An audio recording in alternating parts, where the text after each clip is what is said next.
two new cavalry commanders coming to Rise of Kingdoms, Xiang and Jadwiga. Are they the meta breakers? Let's find out in this video.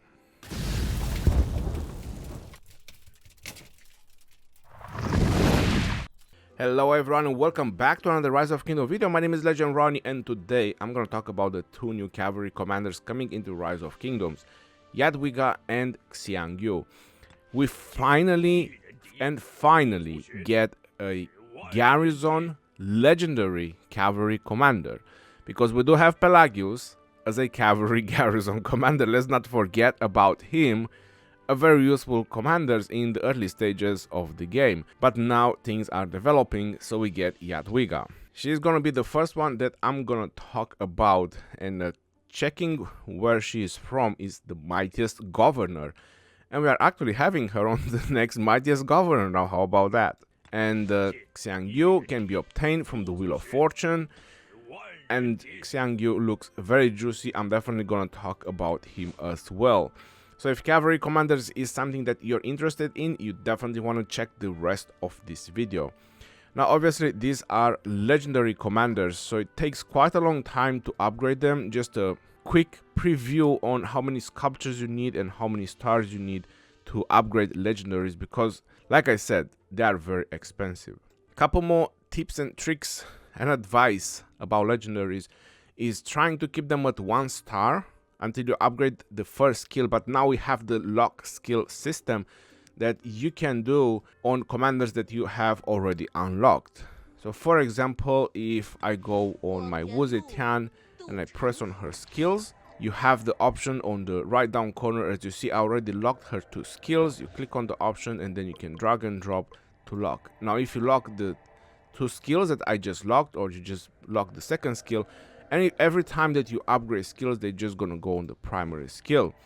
You also have the reset function if you're messing things up, so now it's a little bit simple upgrading commanders. Talents and equipment only apply from the primary commander, so it's also very important that you have the relevant talents and the equipment that you want for the commanders. Now talking about Jadwiga, something that a lot of players have been expected in Rise of Kingdoms, a garrison commander with cavalry talent tree. Now probably a little bit less expected, the mobility tree. That was my, I don't know how should I say, the biggest disappointment probably, when I saw mobility on a garrison commander. But there is good things that we can take from the mobility talent tree. So I have Dragon Lancer over here, which is the closest commander with the mobility. So if you go into the talent trees, the first thing you can get very fast is Saving Cross. So you can reduce skill damage taken by 9%, and then you can go for Spiked Armor, where you can get increased counter-attack damage dealt by 1.5%. So it's not all in vain about having a mobility talent tree. The only problem with the mobility talent tree on Jadwiga would be her rage generation, and for that they introduced on her 4th skill, where it says troops led by this commander, they gain up to 10% skill damage bonus, and when they take skill damage they gain up to 50 rage per second for 3 seconds, and this effect can trigger at most once every 8 seconds. So that's a very nice thought, because she is definitely having problems with rage restoration or building up her rage.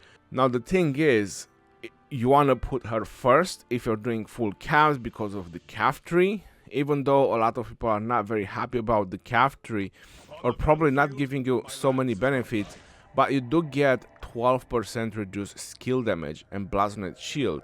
The only downfall is that you're getting a lot of mobility that you don't need along the way. And then the other cool stuff that you can get from the calf tree is obviously Undying Fury and getting the attack. If you do have extra points, then you could go for Disarm. To be honest, in a garrison situation, I would probably pick up Disarm. So you try to debuff the rally as much as possible. So there's not a bad thing going for Disarm. But again, you get march speed in order to reach there. From the garrison tree on Jadwiga, there is a couple of things that you can get and are very interesting. You get Impregnable, which is really good. Then you get Empty Fortresses and you get Impenetrable Fortifications. If you do have enough talents, my advice would be to go for Kingsguard, so you can pump the stats even higher, and that would be your talent tree for Jadwiga. You make sure you get the stuff exactly like Pelagius' build over here on the Cav tree, and then you have the mobility ones that I just showed you, and after that, if you have enough, you go for the Kingsguard. So that's part of her talent tree. If you want to use her for field, I would definitely put her as a second. She is not a primary commander, unless it's for Garrison, and even for Garrison is ish. As part of some pairings for her, for Garrison, she could go with Saladin. Definitely would work with Saladin. I mean, people are using, even though Saladin doesn't even have a Garrison talent tree, and they're using him primary with Cavs right now in garrisoning situation. So obviously, yeah, we got with Saladin, probably even Saladin first, and that might sound really crazy. Like, hold on, you have a garrison commander and you want to put Saladin first? Yeah, because Saladin has support tree, and support tree is definitely better than mobility, and it might also overcome the garrison tree. But test needs to be done for that. Although, going on her skills, on her primary skill, she does 1500 nuke, which is very alright for a garrison commander, and then she has additional damage, so troops led by this commander deal up to 20% increased damage for the next 3 seconds. I find that pretty good. I'm not sure if this qualifies as increasing your second in command damage as well, because this is for 3 seconds. Your second in command will definitely have plenty of time to do his second skill as well, but this needs to be tested if it does increase, because it says troops led by this commander, so it doesn't say increasing your damage, because that would involve increasing your skill damage as well. It just says troops damage. If it works, that's gonna be amazing. Then you have her second skill, which honestly is really amazing for garrisoning purposes. And I like this new change, especially on her, and I hope this will be like a future thing for the garrison commanders, because a lot of players are complaining that garrison commanders cannot be used on the field or they're not effective. So what they've done on Jadwiga, it says while on the map, cavalry units gain up to 10% defense and up to 15% march speed if you max the skill. This is what I'm saying, up to. While commanding the garrison of Stronghold or your own city, cavalry units gain increased defense and health. So this is when you're in garrison, 20% defense and health, and this is when you're on the map. You get 10% defense and 15% march speed. So you have utilities with her on the field as well. If you want to put her as a second, or you just want to have a cav garrison, because your kingdom got tired of killing their infantry and the archers, and they said, kill our cavs too. So then you max a garrison cav commander for that purpose. Holy Blessing. Skill damage taken reduction by 10%. That's definitely nice, and it makes sense what they put on in 10%, because they know there is Saladin as well with 30%. If they would have added more, there would have been too much skill damage reduction as well. But at some point, skill damage has a diminishing return. Skill damage taken reduction up to 10%. And I also note for this, I believe that this also works on the field battles, because they put a dot over there. So I believe that this part is separate of the garrison, but you probably need to ask the support for the right answer. While commanding the garrison of a stronghold or your own city, cavalry units deal up to 5% increased damage to archers, but take 5% increased damage from infantry. Well, that makes sense, but I'm not happy about it. I mean, infantry already have an advantage against cavs. Why add even more advantage against cavs? Is she made specifically to counter archer rallies? But let's face it, Zenobia has no problems with infantry defending against archers. Why would we need a commander specifically for cav garrison for that role? Anyway, this is again just an additional pretty nice extra thing. So I'm pretty sure you will demolish any archer rally, especially if you're gonna put her with Saladin. I don't think we'll have any problems, to be honest. And then you have her force skill, and troops led by this commander gain 2% increased skill damage up to 10%, And when they take skill damage, they gain the rage, which I already talked about it. But this is the reason why I would put her second, because her rage restoration or her normal rage generation is not so high. So if you put, for example, Saladin first, which has a support tree, you get 150 rage from the rejuvenate, and then you have this one as well. So that would really improve the rage restoration of this march. So you get a lot of stats while you're in garrison. Then you have Saladin, which also gives you another 20 defense, 20 attack. So all these stats, you know, they're gonna pile up, and they're gonna make a nice pair for your garrison. Extra skill damage reduction, damage to archers, and then you have her expertise, where troops led by this commander deal 10% damage to rallied troops. Now how about that? Another extra 10% damage, as this is considered all damage because it's not specified which type of damage it is. And when an active skill is used, damage taken is reduced by 10%. So again, all damage because it's not specified. So that's a very nice expertise over there. So if you add all these things together, you get quite some damage bonuses. You have 2 commanders in the march. Now, is this gonna apply just for her, or is gonna work with primary and secondary? Then you're gonna have 6 seconds of this buff, which you could almost keep it permanently. I find Jadwiga a very interesting commander, and I find her like a medium range type of commander. I'm not sure how best to explaining. So she's not gonna be like the super OP, like one of the top commanders. From the first preview, I mean, what we see or what we have right now into the game, what we can say from our own experience, I would say that she's gonna be okay. She's not gonna be like something super OP like Zenobia is right now, that everyone uses her in garrison, but she's definitely gonna be something. So where I found her, or where I find her utilities very useful, is when you have a bunch of players holding a flag, and for example they see you use infantry and then they rally you with archers. You can almost instantly switch the garrison and the troops inside the flag if all the players are active. So you can put Cavs, right? So now you have this option. So, and they already launched the rally. What they will do, they will just cancel. They cancel the rally, they rally with something else. With Cavs, then you put infantry. Or they rally with infantry and you put archers, if you want to put archers, right? So you have this option right now when you want to defend the flag to instantly keep switching the troops and just give a lot of headaches to your opponents. Because she can work with any other garrison commander except obviously the specific specialization. So for example, you could put her with YSS. I said Saladin, but how about put her with YSS, which everyone knows YSS is so OP in garrison because all the stats that he brings, and just make sure you have a little bit of mix of troops so you get the 20% attack and defense. So all these stats stacking up is definitely going to make any commander very strong.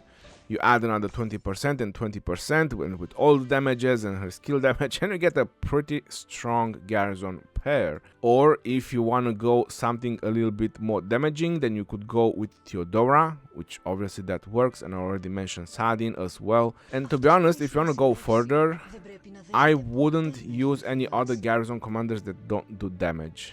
With Saladin, Theodora, and YSS, this will probably be the best pairs for garrison.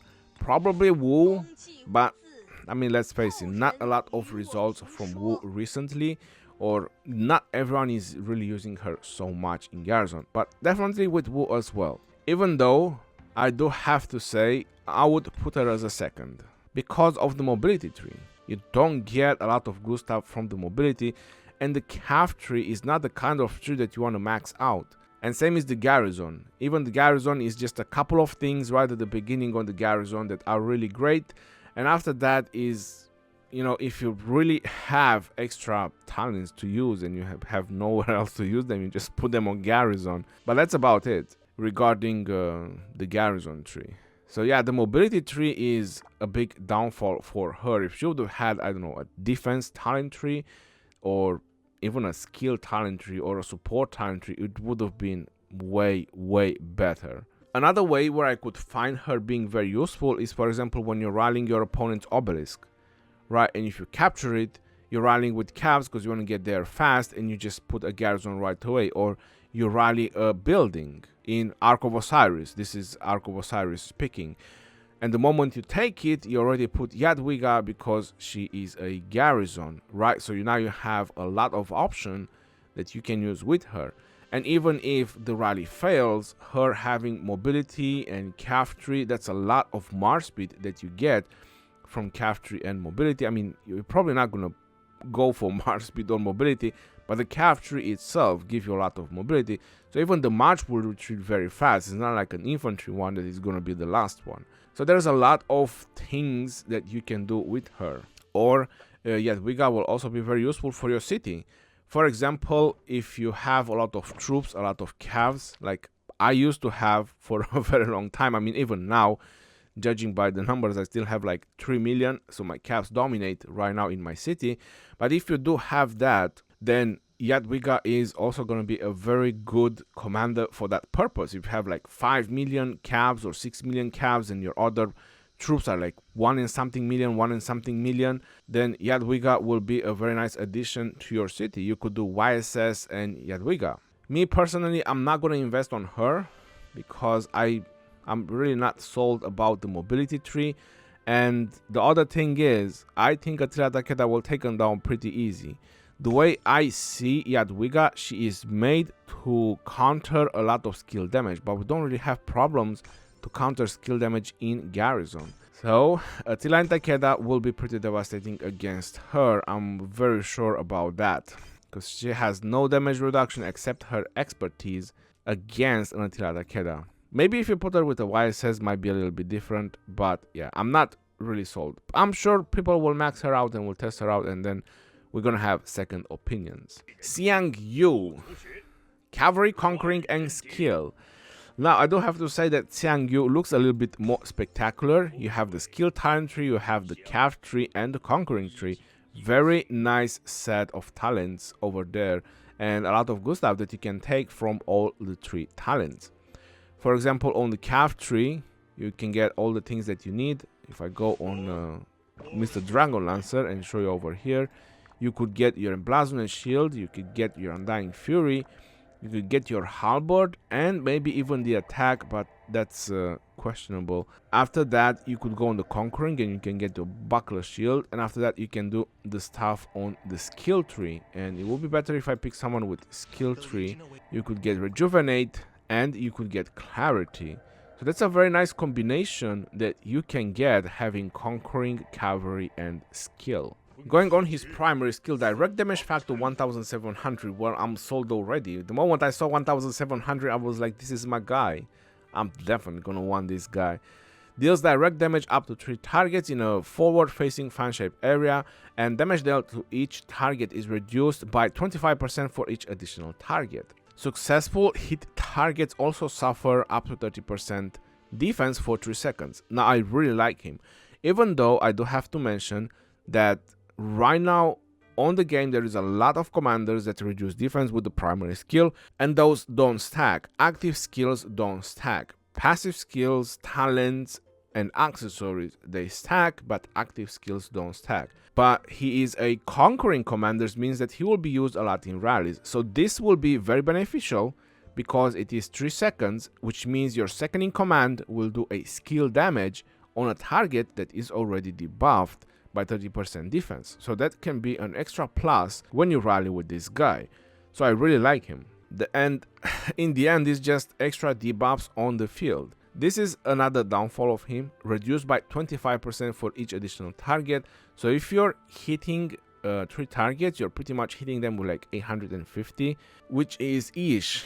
It's, I mean, okay, because you're doing AoE damage, which is not bad, even though it's only 850 on each target if you're hitting 3, but still it's AoE damage with AoE debuff, right? So that's pretty solid if you want to ask me. His second skill, a flat 40% cav attack. I mean, that's pretty amazing. And then 15% march speed, and that's again very amazing. Attack and march speed in the same time. I mean, I really like this guy already.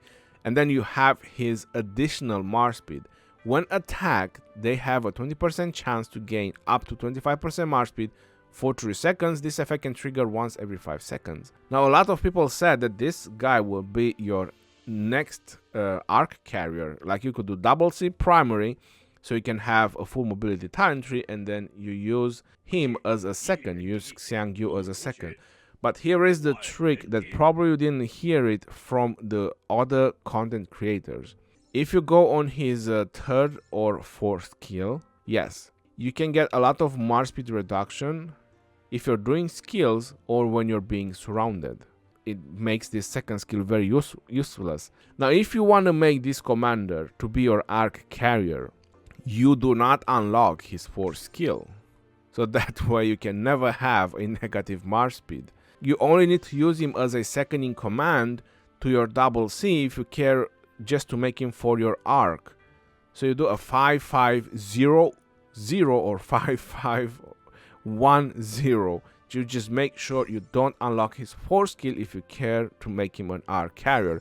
And I can guarantee you that with this and with this and with the double C primary, you can have a super crazy speedy march. It will definitely give you a lot of benefits and help you carry the arc very fast or drag it very fast. So it's entirely up to you if you're going to use him for rally or field battles, or you just want to care to have him for arc. You basically just need a second skill. So even if you're lucky and you have a 1-5-0-0, then even that will be enough. Now, going further, you have his third skill, and this one is for rally. And personally, I like this part of having additional damage. This is all damage, 5%, and with a 10% chance you can do another 400. And I already showed you the fourth skill, where his rage requirements is reduced by another 500, and he already has 900 on primary, which brings him to 850 rage requirement as long as he is a primary commander. So that's pretty big, and I really like it. Increase more cavalry damage bonus. From the other translation, I have seen attack, or maybe this is just damage, I don't know, but it's still bonuses. After using an active skill, troops led by this commander will gain a stack of cavalry damage. Well, his damage, his attack is 5%, up to 5%, but march speed minus 10%, and you can stack this 6 times. So that's minus 60% march speed. That's why this will not work in an arc, because another stack is gained if they are being surrounded. So you can reduce your march speed pretty fast in arc. You don't want to unlock this skill. 5% cavalry damage, stack up to 6 times. This is like a one-shot guy. Like, you go there and you either kill stuff or you get killed. This is how I see it. Well, another 30% cav damage bonus, that's gonna be pretty big. 40% attack with 30% damage. Glass cannon type of commander, but a lot of damage packed with him. And then you have his expertise. Troops led by the commander deal extra 10% skill damage, so even more damage. And when troops have gained a rage buff for more than one turn, their skill damage is increased by 10% for 3 seconds. This effect can trigger most once every 5 seconds. Now, the reason they add this is to make a connection with Jadwiga, because she does have a rage restoration ability on her 4th skill, which we already went through it. But this can be triggered other ways. You have Tryon, you have Joan, you have William with his 4th skill, so there's plenty of ways how you can get rage restoration for more than one turn.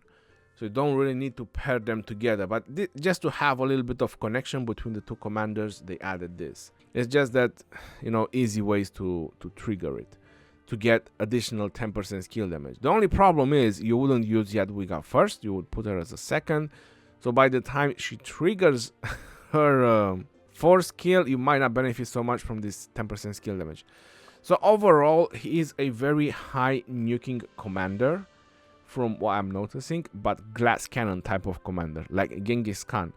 I would see him as an updated or upgraded version of Genghis Khan. That's how I would see him, because he's reducing his march speed a lot with this 4th skill. Where I would see Xiang Yu excelling is in rallying, not in field battles. In field battles, only as a 5-5 to be your arc carrier, and that's pretty much about it. If you do want to use him for field, you'll have to put someone more defensive as a second. You'll have to put a Saladin as a second to him. You'll have to put a Takeda second to him, because otherwise I don't see how well you will survive if you just want to benefit from his AoE on the field. Personally, I'm definitely going to work on him because I like AoE commanders and high skill damaging commanders. I don't mind about Genghis as well. I like him as well. I just don't see this commander for everyone.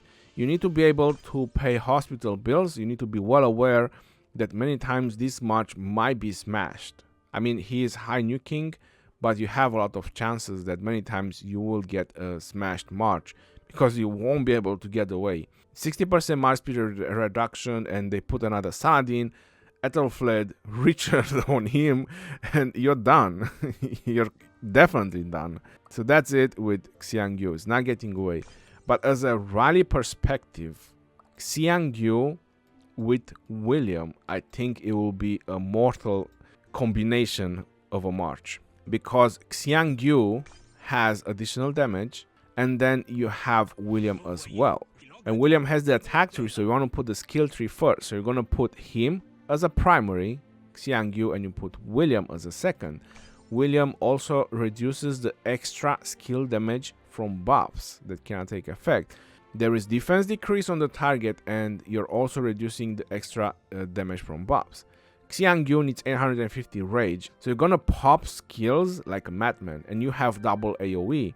So if they're trying to swarm the rally, or when people are trying to leave the flag, for example, you can trigger the 4th skill from William quite a lot. And William with his 3rd skill has a 1000 damage factor as well. So there's gonna be a lot of red numbers popping in if you're going with Xiang Yu and William on a flag rally, for example. And not to mention that you have 20% cav attack with obviously damage bonus and some other stuff, and then you get another 30% cav attack. So that's 90% flat cav attack increase that you have like right off the bat.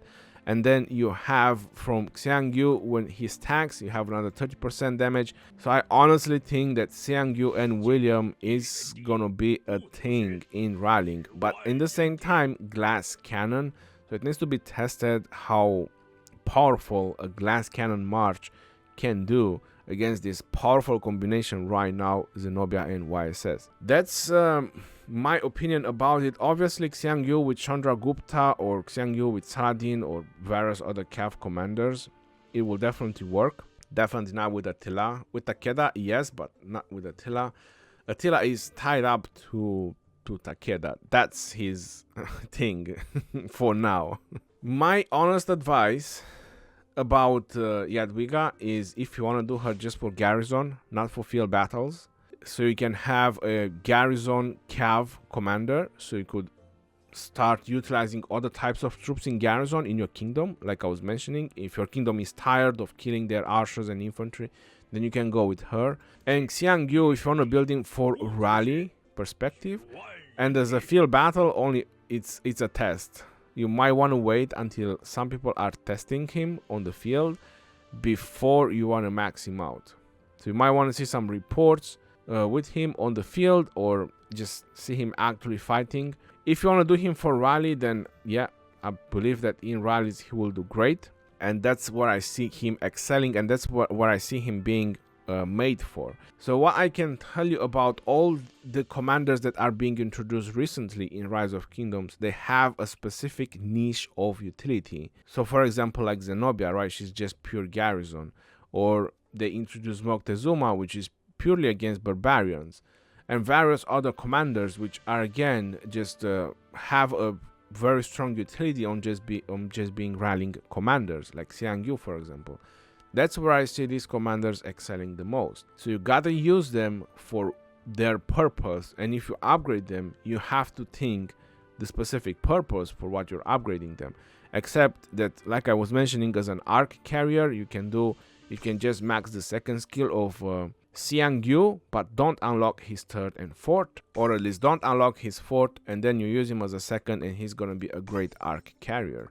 That's what I have to say about this commander as a first preview.